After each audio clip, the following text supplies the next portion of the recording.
everybody. Welcome to the MTG Place Podcast. I am your host, Corey, and with me today is James again. Say hi, James. Hey, how's it going, everyone? Today we got some interesting things here. We got a few new segments we're going to do, and then we're going to talk about somebody's deck that we're reviewing, which you can submit yourself if you want one in our Discord. It's time for Magic News! The newest news that we haven't talked about anyways is we got Crimson Vow, the next Innistrad set coming out November 11th for Magic Online Arena, and tabletop pre-release is November 12th. James, you going to play in that? God, sometime before the pandemic, honestly, so it would be fun to do it again for sure. And Innistrad was always one of my favorite sets, just because of the werewolves are cool and the card mechanics are awesome as well. So it'd be fun to do for sure. Yeah, I played the last pre-release. We didn't do so hot, but it was fun to be back in the store playing again. Yeah, definitely. Next bit of news we got is Commander Collection Black will come out on January 28th. It is, the second one. They did green last year or early this year or something like that. And so it's 8-card reprint set. The cards in it are Liliana, the Defiant Necromancer. That's the Magic Origins flip Liliana. The Ghoul Caller Gisa, Orpheomancer, Phyrexian Arena, Reanimate, Toxic Deluge, Sol Ring, Command Tower, and a double-faced snake with Death Touch / 2/2 zombie token. What do you think about that list of cards for Commander Collection Black? Honestly, these cards are all very, very good, and most of them are played a crap ton in many different formats. I also just want to say I love the art of this set. I'm very much an art whore when it comes to Magic, and I think it looks awesome. Yeah, the art does look really cool. Like, I have every card on this list, I'm pretty sure, because I play Black a lot.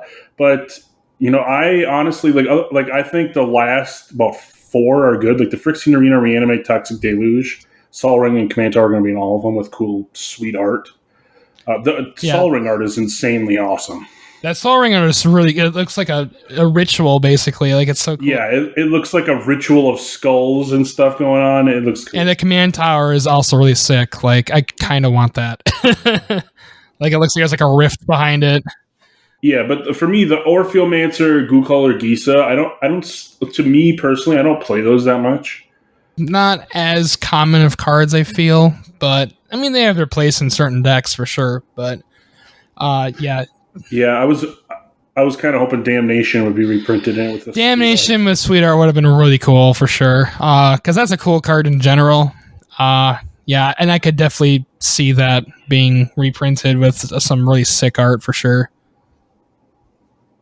I also like the set symbol they have for this. It's like 3 skulls. Yeah, for sure. It reminds me of the what was that black premium set, Gravemind? Was that what it was called? That had that kind of symbol. Oh, Graveborn. Yeah, okay. Innistrad double feature, which is going to be a booster set that contains both Midnight Hunt and Crimson Vow cards into one unique draft experience. It's going to feature a special art treatment on every card that's going to be black and white classical monster movie style, similar to the Eternal Night Showcase basic lands from Midnight Hunt. So it's going to be the black and white art style. And it contains random premium cards and pre-release cards, obviously, and then they're going to have a pre-release for that.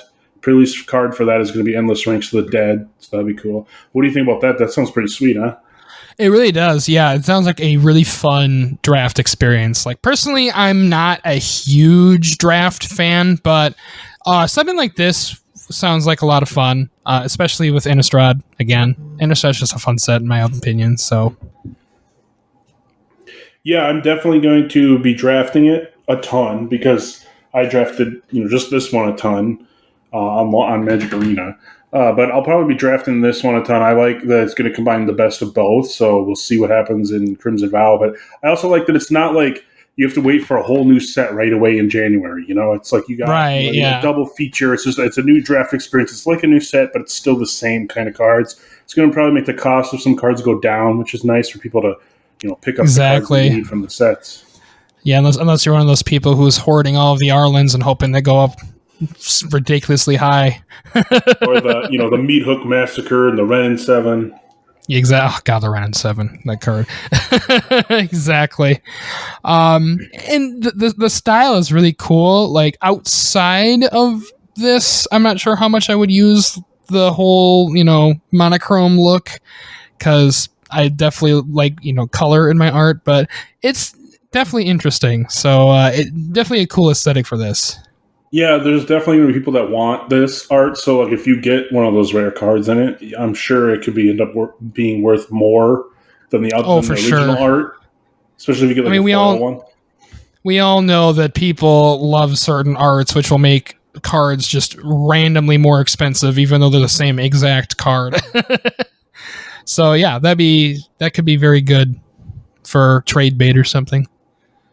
Yeah, and then the Worlds Magic Championship was this weekend. 16 players played in the Worlds.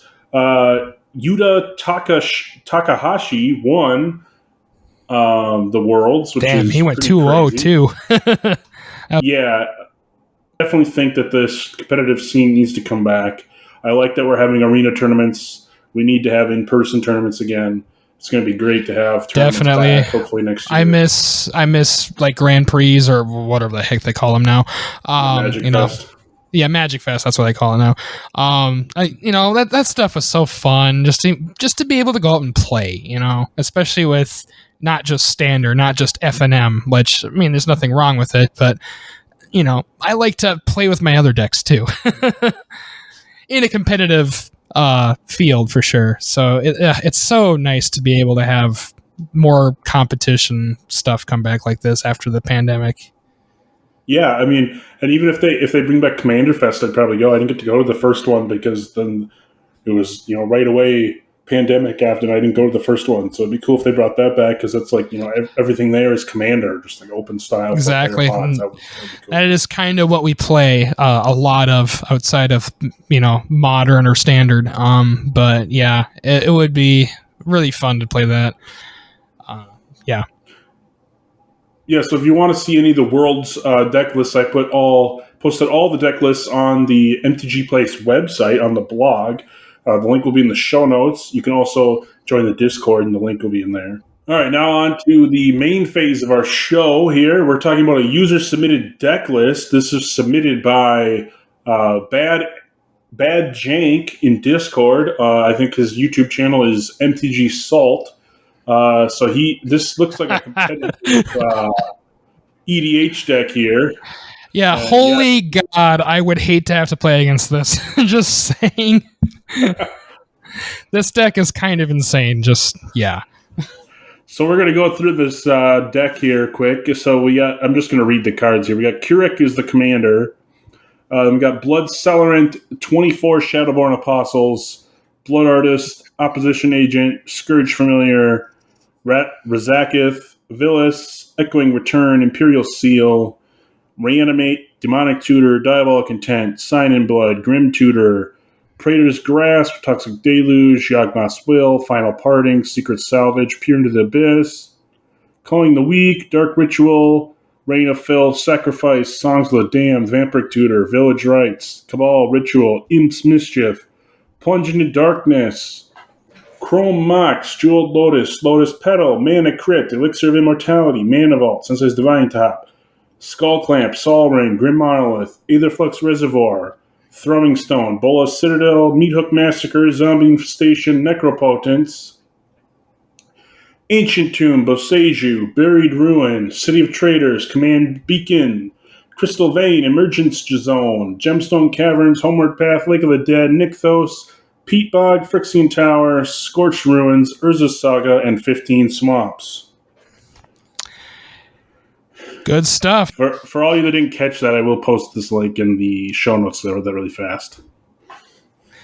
Now, we would read through what every card did, but that would take way too long. So, we'll let you just look at it for yourselves. But basically, what we have here is his commander pretty much lets him play anything that has a lot of swamp, like anything that has like a high amount of swamps basically doesn't matter because you can just pay life for it, which in a black deck is pretty good utility, because in black you generally use your life as resource. That's kind of how that usually works. And then with that, he's just able to play all of this stuff. Yeah, he's definitely cheating the cost of as much stuff as possible, kind of storming into a win con. Yeah, and also the other thing is it is legal to have more than one Shadowborn Apostle, and he's definitely taking advantage of that. Yeah, because you could sack 6 of them and just put a demon from your great deck into play. So then you get the Rakazeth or the Villas just immediately out there.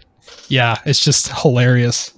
And they're 1-for-1/1, so they're easily able to sacrifice to, like, say, Skullclamp and just draw cards like a Madman, or one of the other many sack outlets that he has to do numerous things.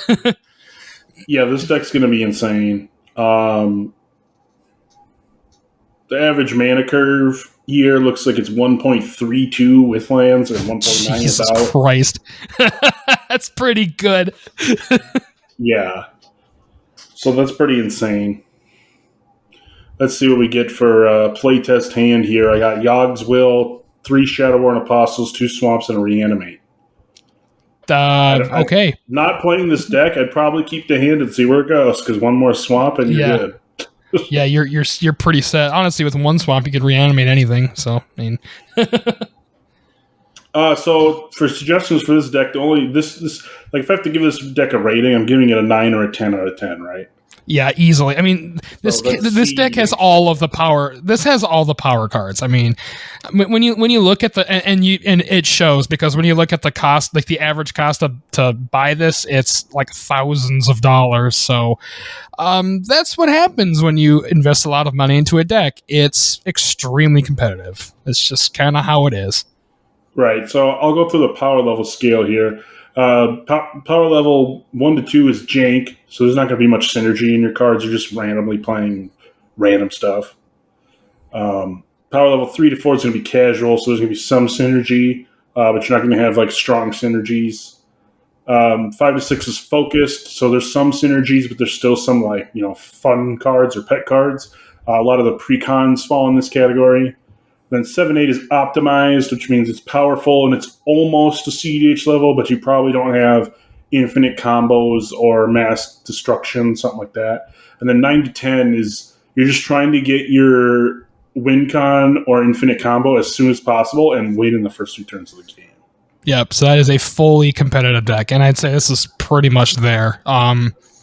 Yeah, because again, like you have things like Mana Crypt in here, and you have things like City of Traders. Like those are truly competitive cards that also cost a lot of money. So when you're investing that kind of, those kind of cards into a deck, it's going to be competitive, just how it is. Right, yeah, this deck is crazy good. The only thing I could possibly suggest is maybe adding Bubbling Muck or Urborg. Can't even pronounce the card right.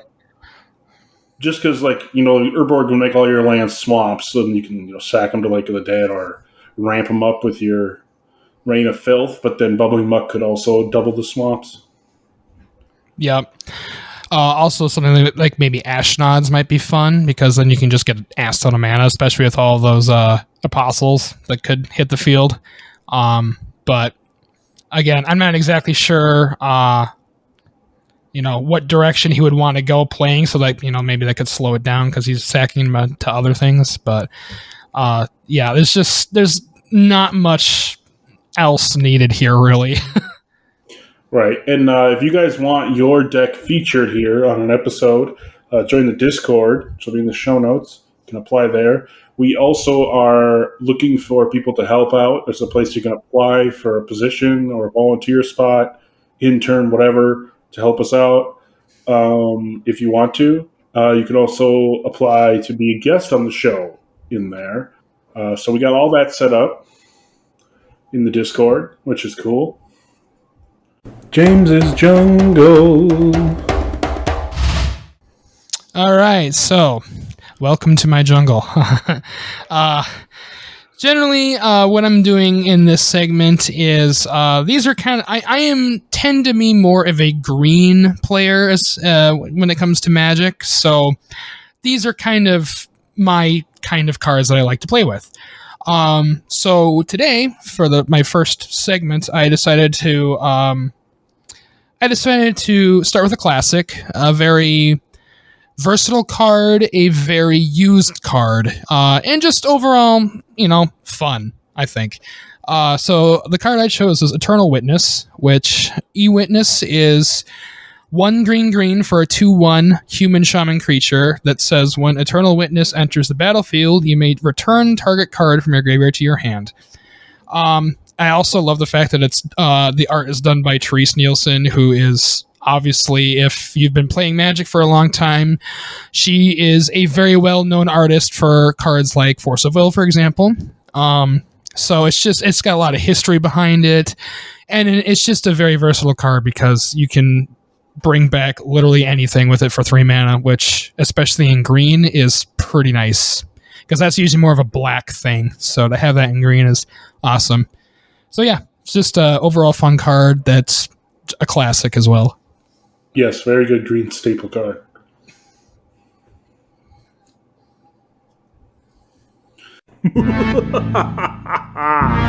Corey's crazy card. All right, so this segment here is I'm just going to pick a card that I think is crazy, which, literally could be anything. But so today's card is Worldfire, which just got unbanned in Commander, and that card is 6 red, so 3 reds, so 9 mana total. For a sorcery that's exile all permanents, exile all cards from all hands and graveyards. Each player's life total becomes 1.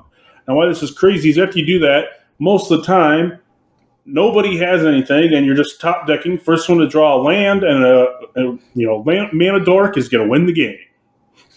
Oh yeah, draw that bolt, baby. Yeah, draw that land and then bolt. Then you're set.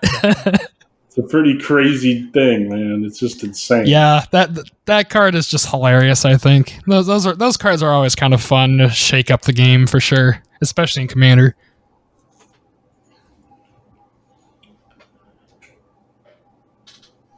All right, well, we're gonna have a nice, short, sweet podcast for you today. If you want to recap, you can listen to it again. Obviously, check us out in the show notes. We're on YouTube. We're in Discord. We have a Patreon that is live. You can support us that way, or just by listening to this podcast, will support us because we now should have ads playing in the podcast in the mid-roll. So let us know if you hear those. Comment on the episode if you want what you think your favorite card or coolest card is. Crazy card if you want a James Jungle card. But yeah, so let us know. Check us out. Everything will be in the show notes, and have a good one, guys.